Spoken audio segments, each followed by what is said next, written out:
Okay, friends, I am Dr. Hinavani, and today for scholarship grade 4, our today's topic is for Marathi subject शब्दांच्या जाती.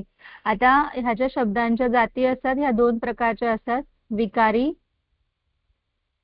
आणि अविकारी. अविकारी शब्दांच्या ज्या जाती असतात त्यांच्यामधले शब्द जे असतात त्यांचं रूप बदलत नाही, आणि विकारी शब्दांच्या ज्या जाती असतात त्याच्यामध्ये रूप हे बदलतं.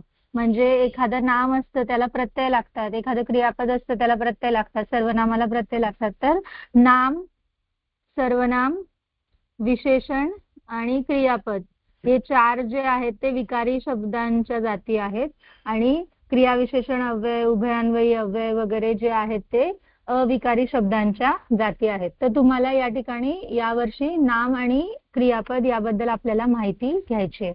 तर नाम म्हणजे काय, तर एखाद्या व्यक्तीचं नाव किंवा एखाद्या प्राण्याचं नाव किंवा एखाद्या पदार्थाचं नाव किंवा एखाद्या ठिकाणाचं नाव. ओके, म्हणजे नाउन ज्याला तुम्ही म्हणतात इंग्लिशमध्ये, ते नाउन म्हणजे नाम. ओके, आता हे जे नाम असतं ह्याचे वेगवेगळ्या वस्तूंना, वेगवेगळ्या व्यक्तींना, वेगवेगळ्या फुलांना, वेगवेगळ्या फळांना आपण वेगवेगळी नावं देतो. तर इथे एक यादी दिलेली आहे ज्यामध्ये काही वस्तूंची नावं दिलेली आहेत, काही फुलांची नावं दिली आहेत, काही फळांची नावं दिली आहेत, काही भाज्यांची नावं दिली आहेत, धान्याची, पशुची, पक्ष्यांची, कीटकांची, मुलांची, मुलींची. म्हणजे आपल्याला जे जे काही डोळ्यांनी दिसतं त्या सगळ्यांना एक काहीतरी नाव असतं. नदी आहे, गाव आहे, निसर्गातील घटक आहेत, किंवा शहरांची नावं आहेत, देशांची नावं आहेत, अवयवांची नावं आहेत, वाहनांची नावं आहेत, वाद्यांची नावं आहेत. तर अशी वेगवेगळी नावं म्हणजे नाउन म्हणजेच नाम. तर या नामवर आधारित जे सरावाचे प्रश्न आहेत ते आपण सोडवूया. तर सरावाच्या प्रश्नातला पहिला प्रश्न आहे की दिलेल्या पर्यायी शब्दांपैकी आपल्याला नाम असलेल्या पर्याय क्रमांकाचं वर्तुळ जे आहे ते रंगवायचं आहे.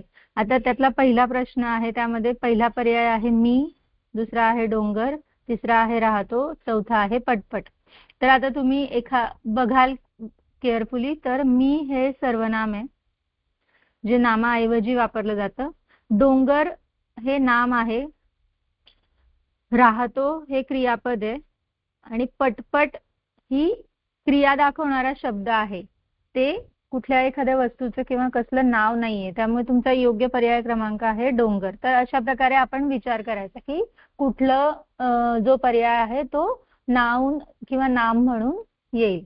आता दुसरा जो प्रश्न आहे त्यामध्ये पर्याय दिलेले आहेत, पळाला, त्याला, पिंजरा आणि छान.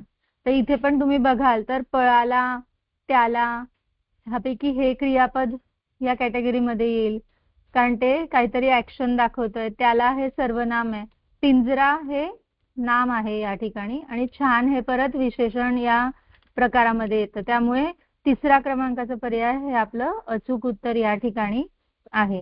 तिसरा प्रश्न तुम्ही स्वतः सोडवायचा प्रयत्न करा, ज्यामध्ये तुम्हाला पर्याय दिलेले समुद्र, उंच, कोण आणि वाचती. तर तुम्ही ठरवा की यामध्ये कुठलं नाव नाही, आपण चौथं घेऊया.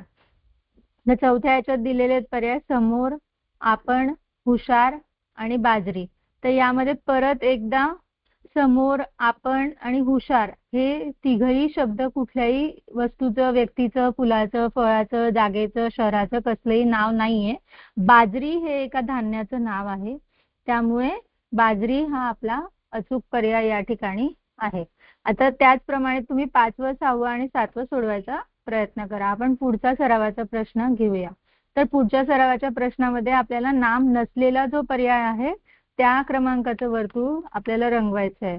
म्हणजे या ठिकाणी 3 जे पर्याय आहेत ते नाम आहेत, आणि चौथा जो पर्याय आहे तो नाम नाहीये, आणि जो नाम नाहीये तो पर्याय आपल्याला ओळखायचा आहे.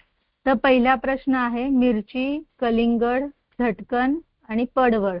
तर इथे तुम्ही बघाल तर मिरची, कलिंगड आणि पडवळ हे भाज्या नाही तर फळ यांची नावं आहेत, पण झटकन हे जे आहे हे कुठल्याही प्रकारचं नाम नाहीये, त्यामुळे तुमचा अचूक पर्याय आहे पर्याय क्रमांक 3. आता पुढचं बघूया, स्वतः, अभ्यास, गृहपाठ आणि प्रयोग. तर या ठिकाणी जर तुम्ही व्यवस्थित बघाल तर कुठलं नाउन नाहीये, तर स्वतः हे नाउन या प्रकारामध्ये नाही येत. ओके, तिसरं तुम्ही स्वतः सोडवायचा प्रयत्न करा. आपण चौथं घेऊया. तर चौथ्या याच्यामध्ये तुम्हाला पर्याय दिलेले आहेत ढोलकी, स्वच्छ, तबला आणि बासरी. तर ढोलकी हे वाद्य आहे, तबला हे वाद्य आहे, बासरी हे वाद्य आहे, पण स्वच्छ हे विशेषण या कॅटेगरीमध्ये येतं, त्यामुळे ते नाउन नाही आहे. ओके, तर अशा प्रकारे नाम नसलेला पर्याय आपल्याला ओळखायचा आहे. आता 5वं, 6वं, 7वं तुम्ही सोडवायचा प्रयत्न करा. मी 8वं घेते. पर्याय दिलेले आहेत बटाटा, कांदा, गाजर आणि मोठा. या ठिकाणी परत एकदा हे सगळं भाज्यांची नावं आहेत आणि मोठा हे विशेषण आहे, त्यामुळे ते नाम नाहीये. म्हणून नाम नसलेला जो पर्याय आहे तो आहे पर्याय क्रमांक 4. तर अशा प्रकारे आपल्याला नाम नसलेला पर्याय या ठिकाणी ओळखायचा आहे.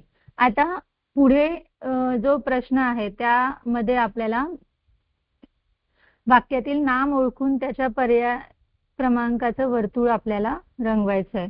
तो माझा लहान भाऊ आहे. या ठिकाणी तो आणि माझा हे दोघं सर्वनाम या कॅटेगरीमध्ये येतात. लहान हे विशेषण आहे आणि कोणाबद्दल ते विशेष माहिती देत आहे, तर भावाबद्दल विशेष माहिती देत आहे, म्हणून भाऊ हे नाम आहे.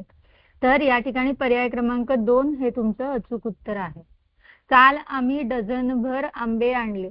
आता हे वाक्य जर तुम्ही व्यवस्थित बघितलं तर या ठिकाणी आंबे हा जो शब्द आहे हे नाउन आहे, कारण ते एका फळाचं नाव आहे. ओके, तर पर्याय क्रमांक 1 हे तुमचं अचूक उत्तर आहे. तर तिसरं तुम्ही स्वतः सोडवायचा प्रयत्न करा. मी चौथं घेते. सकाळी पाऊस रिमझिम पडत होता. तर इथे तुम्ही व्यवस्थित बघाल तर पाऊस हे जे आहे हे नाउन आहे, नाम आहे, बाकी कुठलंही नाम या ठिकाणी नाहीये. ओके, परत 5वं तुम्ही स्वतः सोडवा, 6वं तुम्ही स्वतः सोडवायचा प्रयत्न करा. आपण 7वं घेऊया.